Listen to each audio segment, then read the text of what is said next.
2 meter turun. Air lebih kan?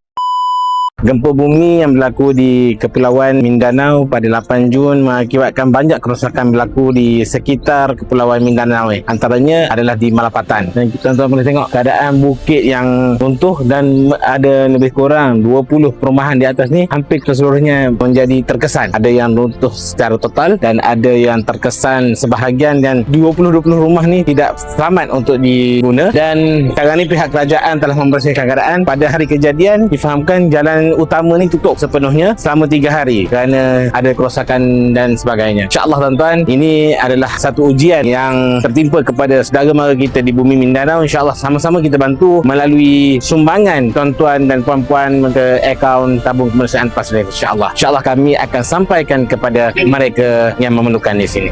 Salam PAS Relief di bumi Mindanao. Kalau kita tengok, ini adalah jambatan 2 hala. Satu hala daripada arah sini dan satu hala patah balik. Baru siap dibina dan kesan akibat gempa bumi dan tidak boleh digunakan lagi. Allah. 2 meter turun. Air lebih kan?